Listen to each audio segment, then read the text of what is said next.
Welcome back to another episode of the Generation Elevation podcast. Now, today I am joined by a very special guest. I am so excited to have her energy on my show today. We literally bumped into each other the other day, and I was like, yes, you need to come onto my show and share your magic because honestly, guys, I know that you're going to get so much value out of this episode today. Now, this superwoman, she is a neuroscientist and motivational speaker whose focus is mental fitness. So, if you're wanting to get mentally fit so that you can finish your year on a high, then this is the episode for you. Now, with that said, I wanted to introduce to you today Anne-Sophie Flory. Hello, Anne. Hi. How are you? Yeah, so good. Thank you so much for having me in your beautiful space. I'm really glad to be here. It's a pleasure to have you. Now, I know there's a lot of synergies between the work that you do and the work that I do, which is really exciting to why I wanted you to come on today, because I know that you'll be able to ground a lot of the work around manifestation, around mental fitness in science terms for people, especially if those that are listening are wanting to get into maybe spirituality or mindfulness-based practices, but maybe have been a little bit too scared or not sure whether it even works to give it a go. So it would be cool to have conversation today that really grounds some of these maybe in the past have been seen as left practices so that it feels safe enough for everyone to try. Yeah, I think it's really interesting because I feel like people come to meditation or mindfulness or these sorts of cognitive practices either from a very spiritual place or traditional or historical or something that's been passed down by generations. It might be religious, and then other people they might have a different approach. So most of my work is actually with corporates, people who might not be so spiritually inclined. And the way that I approach it is just by explaining what's happening in the brain when you're doing something like a meditation.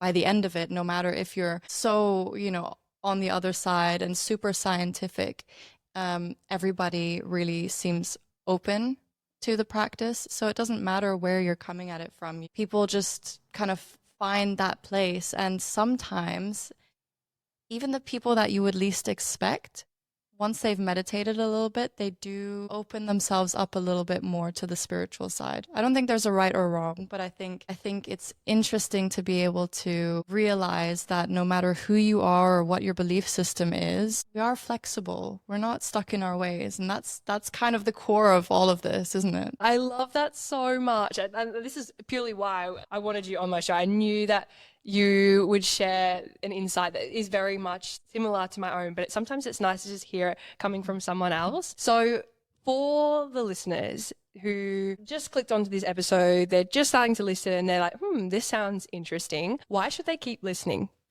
You should keep listening because, well, if you're a very spiritual person, this will hopefully give you a little bit more scientific grounding in the things that you're doing, which I think sometimes can be really important, especially if maybe you feel quite alone in your spiritual path.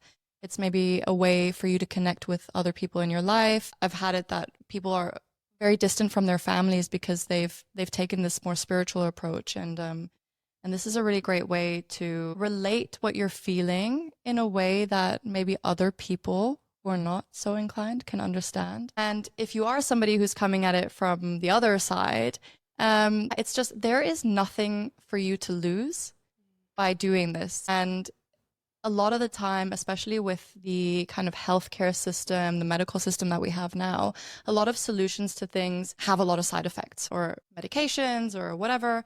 I'm not saying that all natural is better. I'm actually very anti that whole rhetoric because it's not always true. Science has advanced in a really great way. Meditation is something that you can use for a whole range of issues or problems or struggles that you're having that literally has very few, if any, side effects. So it's definitely worth trying for everyone. I remember when I first started meditation, Sophie, I literally did not believe in it at all. I thought I didn't have time. I was like, this is too woo-woo for me. But there come to a point in my life where I was like, I actually I have nothing left to lose. Like, I'm going crazy at this point. I was just overthinking, feeling anxious all the time. So I promised myself, okay, I'm going to sit down for 1 minute and give it a go. And if I don't like it, I'll never do it again. You know, I was very stubborn. I sat down and I was like, wow, I literally just took some deep breaths for a minute, and for once I had that like stillness come to me, and just my whole nervous system was able to relax, and I had not been relaxed in a long time. So I was like, okay, I'm going to do 5 minutes every day, and if I still like it, I'll keep going. And I did. I really loved it. It helped me just gain clarity and confidence that I never knew that I had, but it was because I sat in stillness and got to know that part of myself.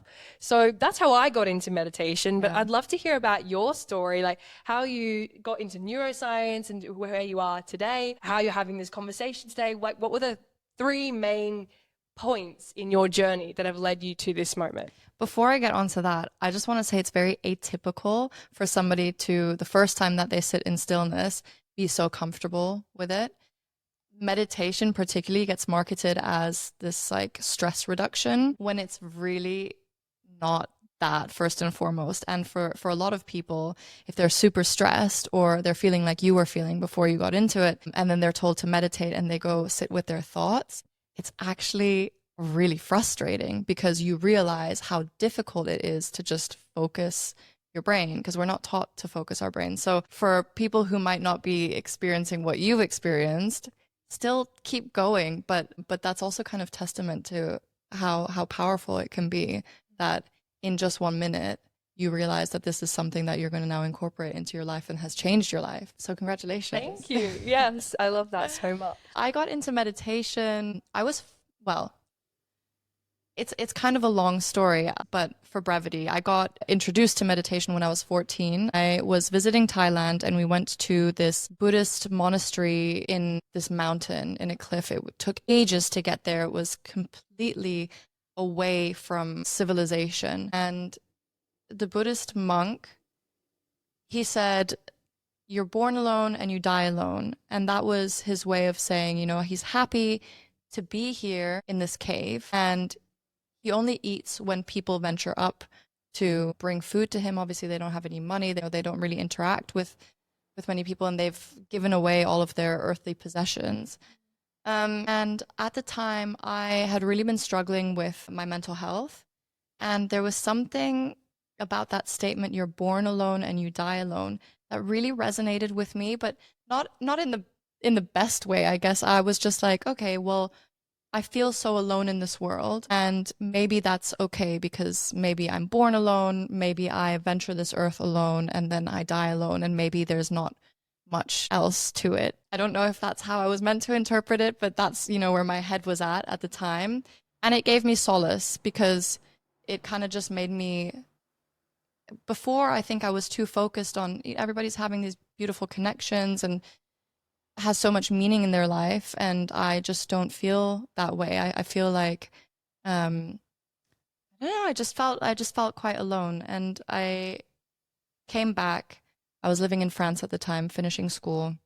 Again, at school, I wasn't, you know, the best performer. My teachers didn't really believe in me. They kind of said they doubt that I'll do well in school and that I'll get into university. And so I tried my best. But I said, if I don't get into university, which I thought was a huge possibility, I will go to Thailand and become a monk. And I will just live my life happily alone instead of sadly alone. And my mental health was kind of that way for a long time. I eventually got into university. I ended up studying psychology, and I had a lecture, and it was my first neuroscience lecture that I had. And it really got me interested in neuroscience. So I had just a quick module on neuroscience, but I could elect it for future years, and I decided to do that. So I was reading more of these neuroscience books. And obviously, somebody who studies psychology, I think they're always interested in understanding the brain because they're trying to understand themselves. So there's always that trying to figure out why you feel the way that you feel. And I read this book, and it was talking about the neuroscience studies putting monks in MRI machines. And so it just reminded me of that experience that I had my knowledge of meditation, but I'd never really put it into practice because I wasn't that much of a spiritual person that I just thought, okay, I'll try this, maybe it can help. I was definitely very skeptical, and I think had more of like a science-based approach. But once I was reading these studies, that's when it clicked for me that maybe there's something to this practice. Maybe there's something that these monks know that I didn't know about how to just be at peace. And I started meditating. That was really the beginning of it all. Meditation it just showed me that I am the driving force behind my life. The brain is your seat of consciousness, and I can decide what my brain pays attention to. I never realized that before. I always just thought I am at the mercy of my brain. I'm at the mercy of my thoughts. If I have sad thoughts, depressing thoughts, anxious thoughts, then that's just who I am. And of course, for a lot of people, it can be the case. But for many of us, we're just not taught to think any differently. And so that was where this all came from. And this is kind of why I talk about the science of meditation, because I'm hoping to reach people who might have had that kind of approach that I had and let them know that maybe their life could change just with a few minutes of paying attention to where you place your focus, because it's really that easy. I love this so much. Okay, so then how has meditation then transformed your life? So you were going through that alone phase, right, for you. Then you started doing meditation, and now you're at where you're at now, running these workshops with corporates and teaching them how to meditate. Like, how have you seen yourself change through this practice? I mean, we're constantly changing and learning and evolving. I just knew that I wanted to do something with my life where I was helping people. So I went on to do a master's in experimental neuroscience. I worked with psychedelics. I worked with virtual reality, a few different things. And I got a PhD scholarship to continue my research, which I quit. So I published all the papers necessary, but I don't have the PhD title.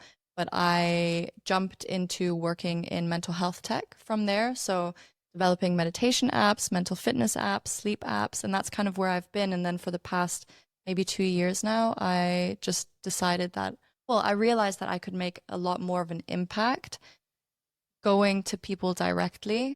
I think apps had a real boom, especially meditation apps, but it is very tricky to get them out there and to get people to use them regularly, because meditation is always kind of the version of the same thing, right? So there's not a lot of novelty. It's not like Duolingo where you can really gamify things, where you can bring in the dopamine and everything, because that's very not really what you want to do when you want people to be mindful. And also everything that I've learned, I was always doing the research on how we can best bring the science to these practices and explaining that through these apps, sometimes leading the meditations and the talks myself on the apps.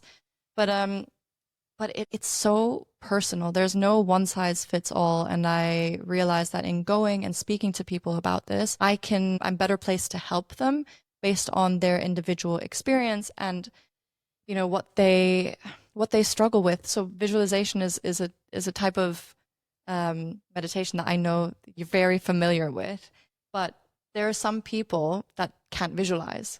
It's like 1% of the population. So if I'm sitting there on an app telling people to visualize something, I'm just kind of speaking into the ether. You don't know who's on the other end of it, and you don't know that there might be somebody who's like, when you tell me to close my eyes and imagine this, it's just black. There's just nothing there. And so they might feel really alienated from a practice that might just not be useful for them at all. And there I am just saying, like, do this and it's going to change your life. So I just really like engaging with people, and I'm really lucky to be able to do that in that kind of corporate setting now.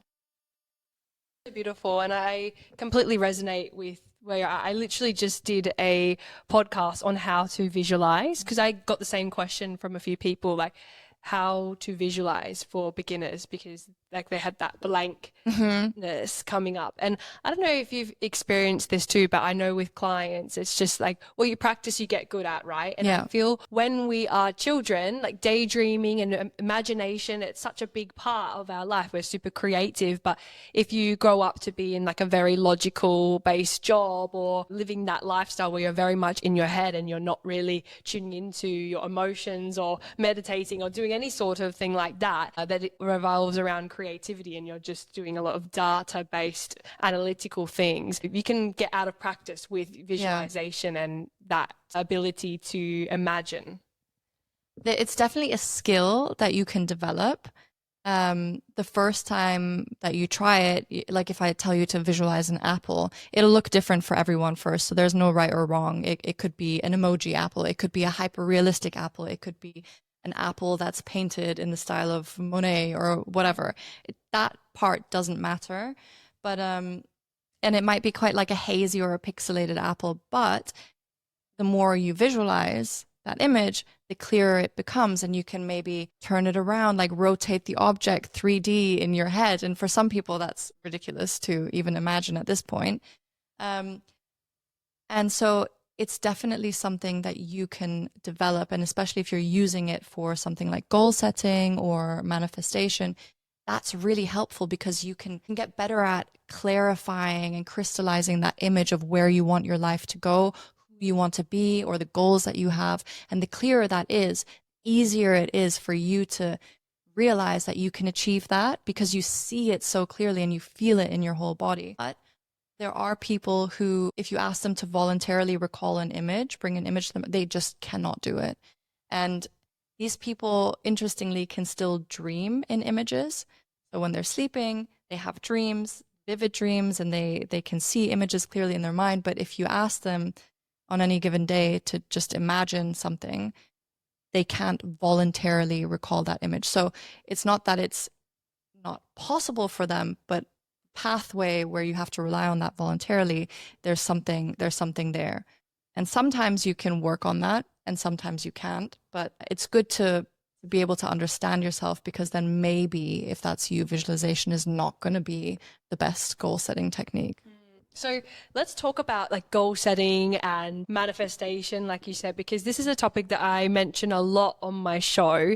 And I'd love to hear about like the science behind manifestation and how it actually works in science terms, right? Because I get a lot of people asking me like, okay, well, what if it's just you're visualizing something and then are you just wishful thinking? Is it actually going to happen? Like, what's the difference between like wishful thinking and actually manifesting something into your reality? That's such a good question. And I talk about this a lot. I think it really depends on what your definition is of manifestation. Some people think manifesting is just thinking something into existence. It's like, I have this dream partner, this dream house, whatever, and you think about it once and you want that to happen for you. I don't think that should be called anything at all. It's just a thought, hoping maybe, but like not even really hoping hard. Yeah. So what I want to distinguish is that you cannot just wish something into existence. And even if you're like a Joe Dispenza fan or whatever who says quantum so and so, like it's not like that. But you can use the tool visualization as an example to help you manifest something.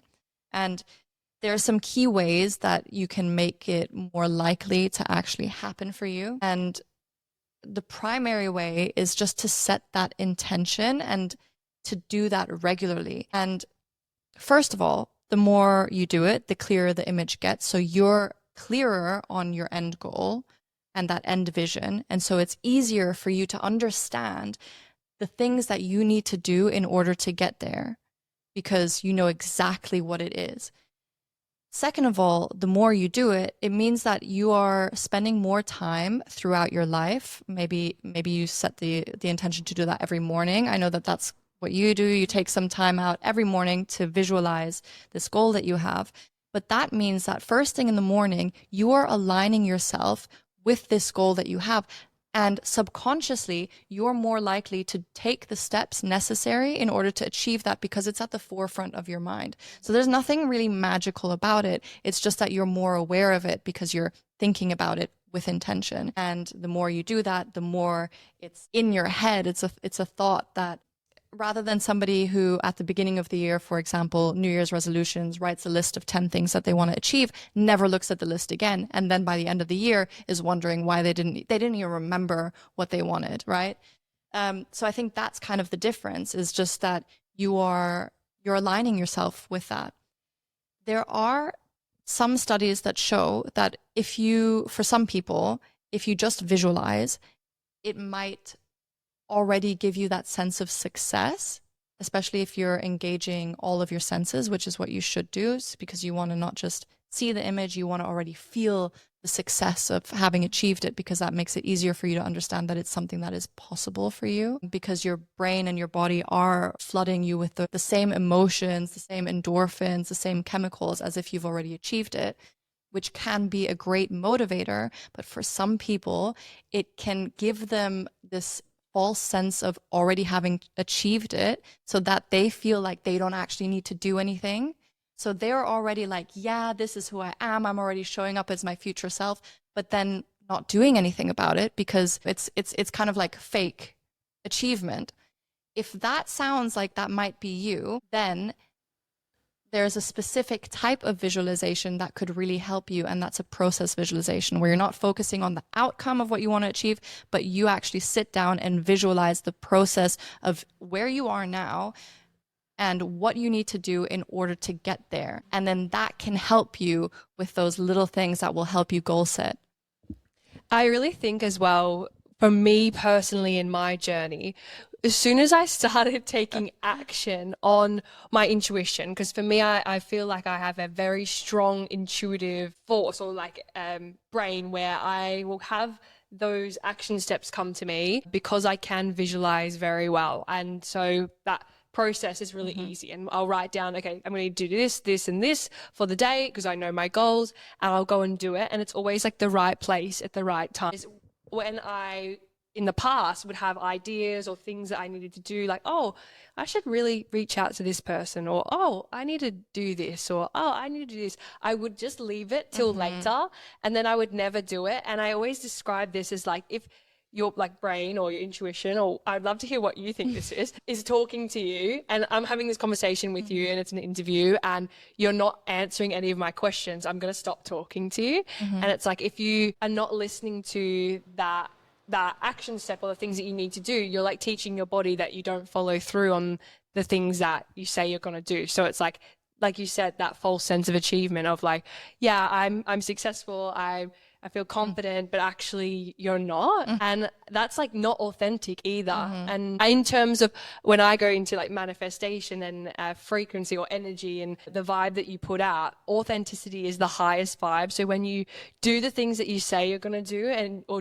you are who you say you are, that is magnetic. I'd love to hear actually, like, what are your thoughts on intuition and energy and things like this? Tell me. Different thoughts, and I've been at different stages in my life where, I lean into that a little bit more, I lean into it a little bit less. At the end of the day, like, I do take a science-based approach on things, especially if I'm doing talks or workshops.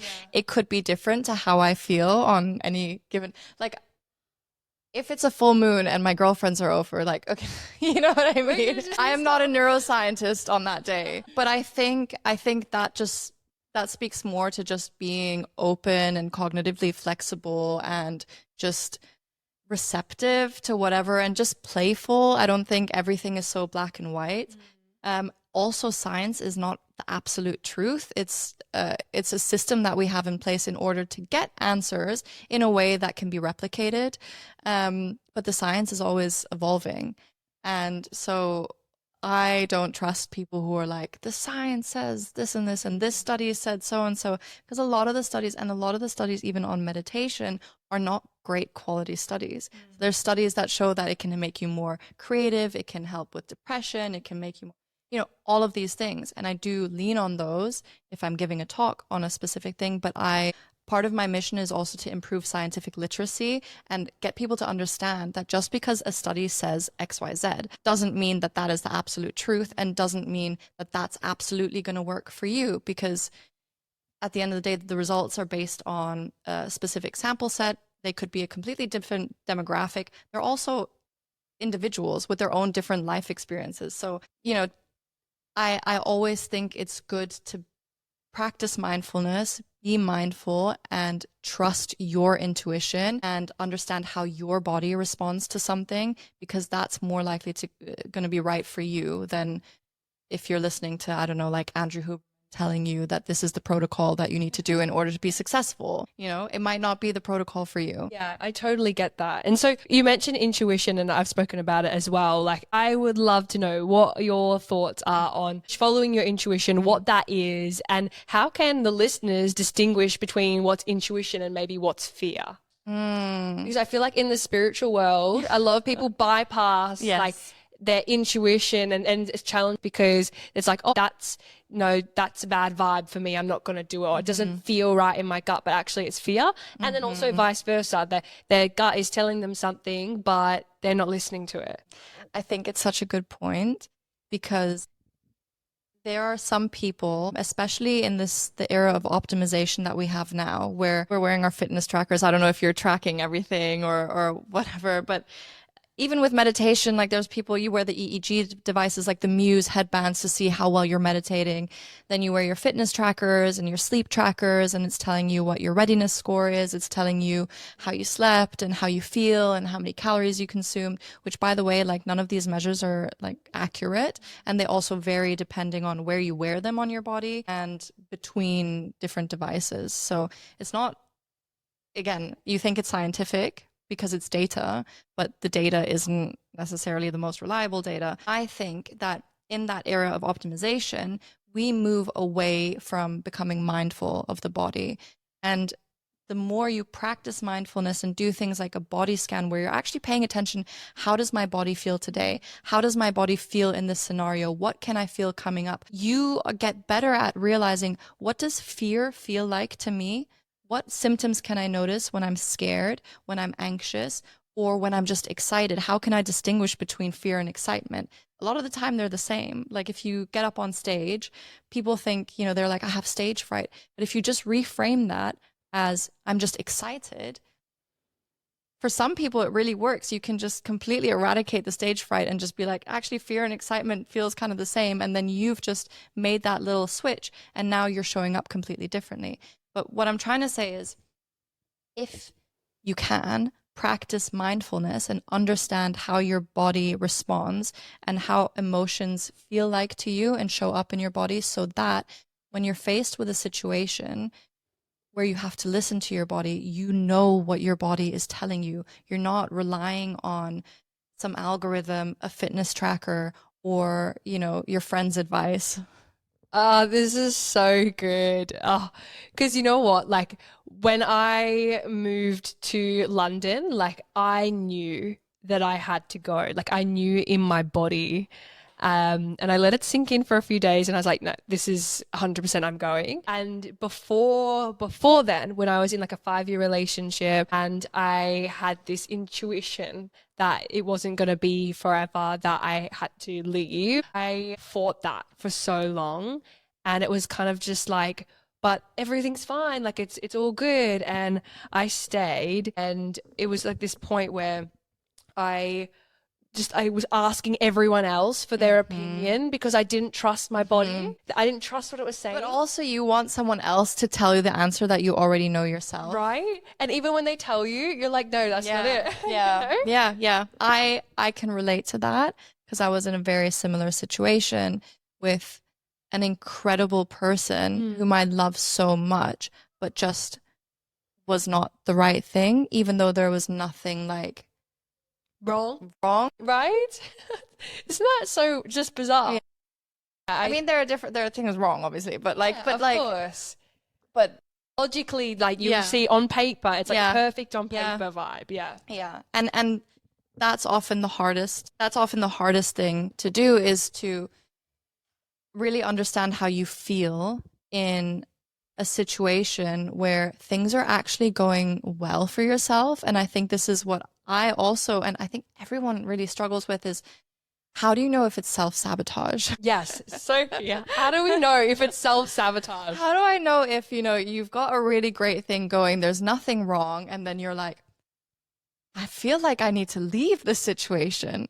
And I think that's where you really have to develop that knowing of yourself. And you can't act out of fear, and you can't act out of safety. So if you can't act out of those two things, what can you act out of?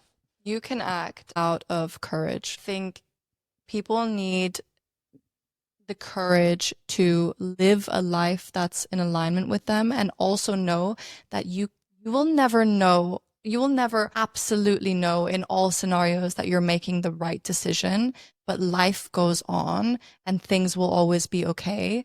So it doesn't really matter if you have a feeling that something's not right and you trust your gut and you trust yourself.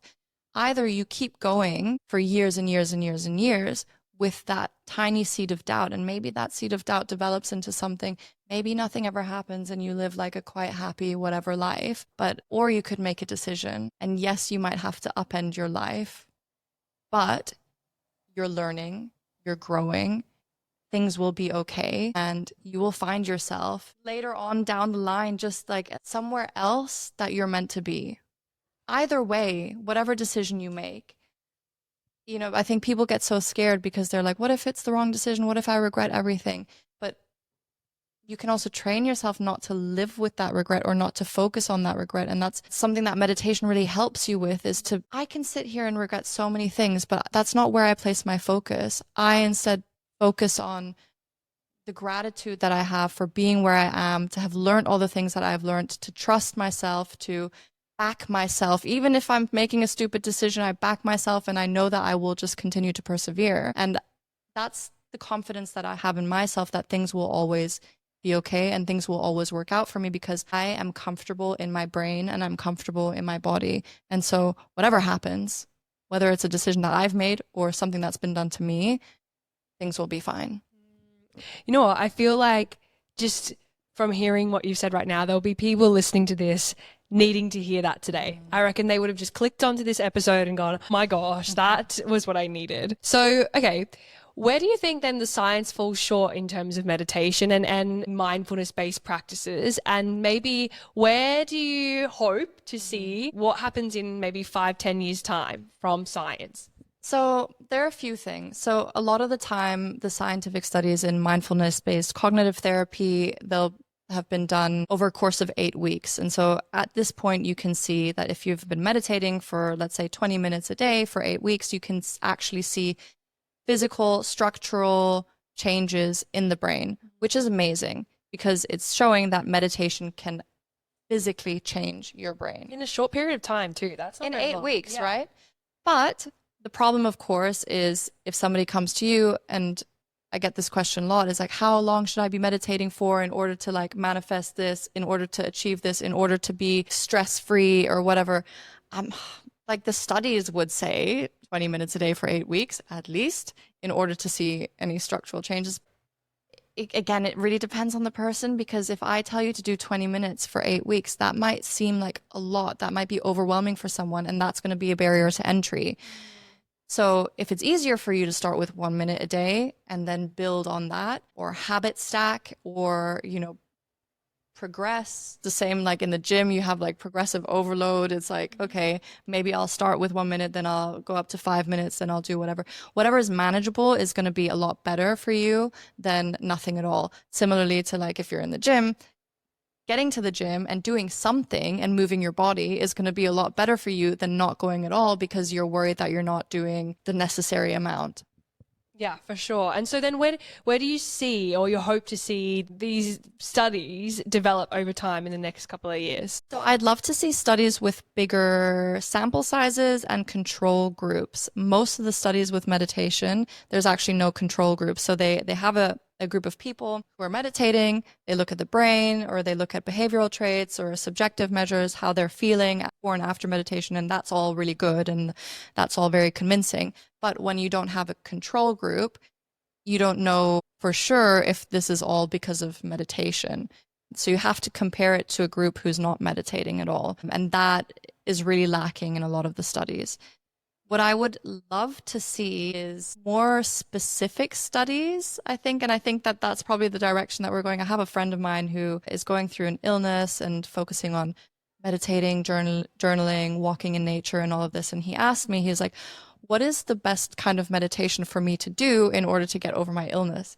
I'm like, I can just like, I can't actually say because there's no studies on that. There's no studies that are, oh, visualizing yourself getting better is going to be more effective for you than just meditating and focusing on stress reduction. So it would be really interesting to see some really specific use cases. But again, studies like this are really difficult because you don't know what else is going on in somebody's life. And if you need to do it over a long period of time, you don't know if they're going through money problems as well. You don't know if there's, any changes in their like work stress, relationship status. So you don't actually, you can't control all the variables. So it's going to be difficult, but.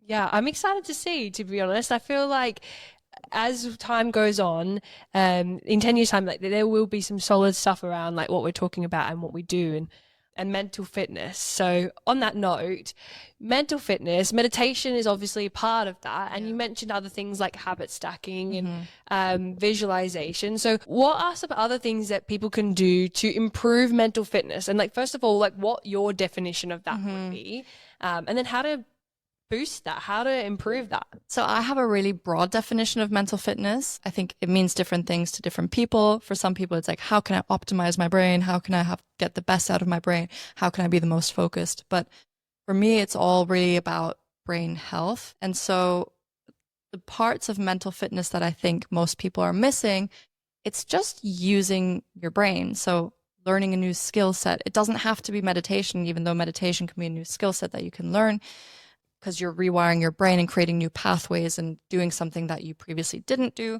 So you're growing your brain. But it really could be just learning an instrument or a new language. It's just keeping your brain healthy and active and thinking flexibly and thinking creatively and doing things that are a bit outside of your comfort zone and that force you to think differently.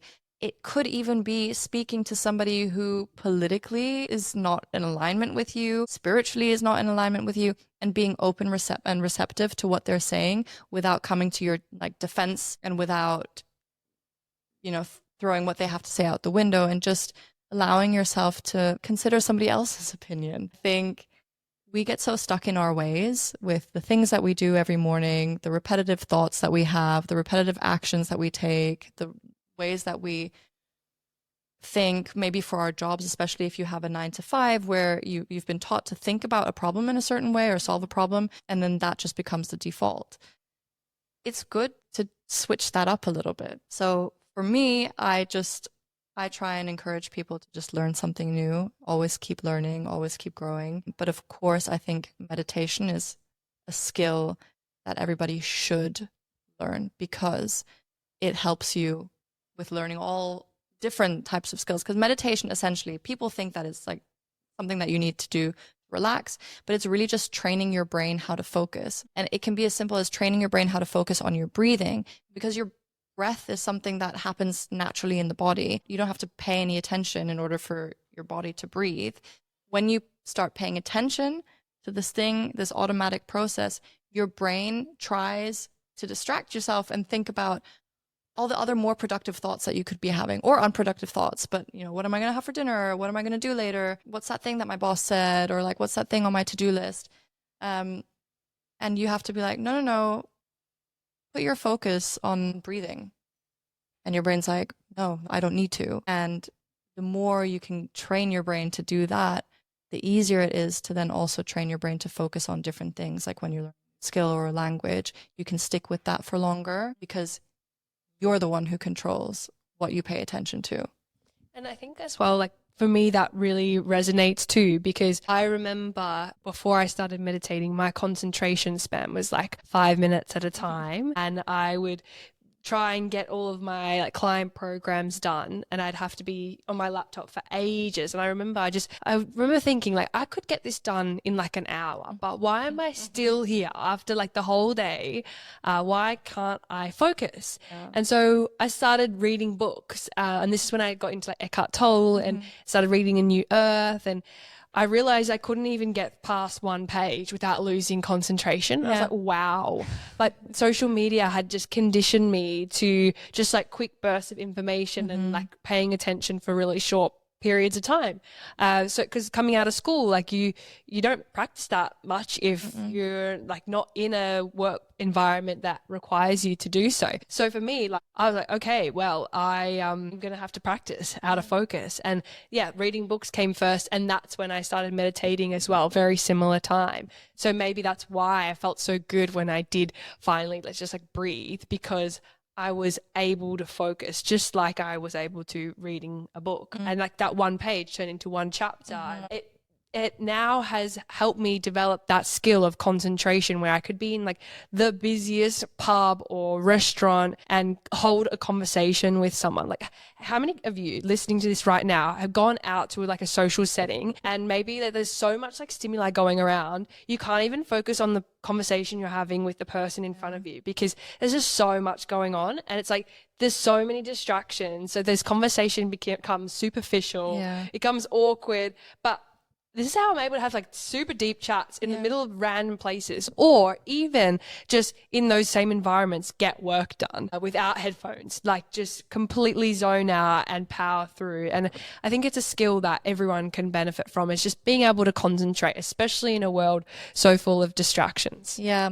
I mean, there are also studies to show that you have more meaningful interactions because you become a more mindful listener, and that can really deepen and develop your relationships and your friendships, because you're actually listening to the other person. You're not just thinking like, what am I going to reply? Or like, do I have a funny anecdote or story to like drop into the conversation? Or you're paying attention to like the distractions happening elsewhere. But I think it's also the nature of this like optimization and like multitasking, is that we want to do 100 things at once because we want to be productive. So probably a lot of the people who are listening to this right now, and no shade to you if you are, but they'll probably be cooking or cleaning or doing something else or on a walk, because obviously it's a great opportunity to be able to do several things at once. But there is so much to be said for just monotasking, just paying attention to one thing, paying intentionally this conversation that we're having, for example, especially if you clicked on this because you think that you're going to really benefit from this, just take a moment now to realize, what else have I been doing? Have I really been paying attention fully and deeply? Or do I need to rewind to figure out, what's been said? And maybe until the end of the episode, just sit down and allow yourself the time to listen with intention and to be fully focused on the conversation, rather than thinking that you have a limited amount of time to get all of the things done that you need to do in your day. So, okay, then if everyone's now sitting down, being super present with our conversation, if they were to write like some notes, let's say 3 dot points on what they need to take away in terms of meditation, in terms of mental fitness, in terms of like living their life to the fullest, what would be those 3 dot points be? I think based on the conversation that we had today, a really important part that we touched on is this body awareness, understanding what your body is trying to tell you and not letting the apps and the algorithms determine how you're feeling. You can use that as a bit of an indication. I think for some people it helps to see like their sleep score, and they're like, okay, when I drank alcohol, when I ate late, my sleep wasn't great. But you really don't need an app to tell you that, because that's like common knowledge now. But get better at understanding what your body is trying to tell you. When you are faced with a situation, take a moment before you react to figure out what's happening for you, what physical sensations can you feel, and try to label your thoughts and feelings. So let's say that's one. Next, I would say keep your brain active and stimulated.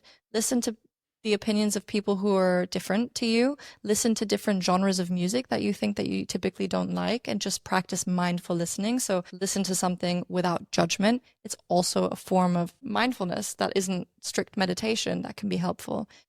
And then I would say the last thing that I think would be really important to take away from this conversation is that only you can make the right decision for yourself. So if you are sitting on something, if you've been umming and ahhing about something, you just need to make that decision. Nobody is going to tell you the right thing to do. You're the one who is in your body, but you also need to back yourself and trust that whatever happens, you'll be okay. I love that. This is so good. Okay. Now, to wrap up, where can my listeners find you if they want to connect with you more, potentially like hire you for a corporate gig, or just learn a bit more about the work that you're doing? Where can they find you? So I am pretty active on LinkedIn. You can find me with my name, Anne-Sophie Fleury. My last name is spelled Fluri, and there's a little brain emoji after my name, so you'll be able to find me there. You can also find me on Instagram. At the moment, my username is @Coochie by Gucci, which is a joke from years ago, but I can't change it. But I'm trying to. But I think for the time being, yeah, just type that in and see what you find. I'll link it to the show notes. And with every episode, Sophie, what we do is basically I get the listeners to just sit still, be present, and also for yourself to answer the first thing that comes to your mind in terms of what do you feel, and it doesn't have to relate to what we've spoken about today at all, but tuning into your intuition, your heart. First thing that comes to mind when I ask you, like, what do you feel the collective need to hear right now? You're safe. I feel like with everything that's going on in the world, just remember that you can be safe and you can find stillness in your body and in your mind. And hopefully you can come back to that at the end of the day. When you see things, when you hear things, when you have difficult conversations, we need to be having difficult conversations. And especially if you're somebody who is physically safe, live in a safe country, you're not affected by some of the awful things that are going on in the world, you have a little bit more energy to expend to help and support and speak up, but also come back to yourself, know that you're safe. Beautiful. Thank you so much.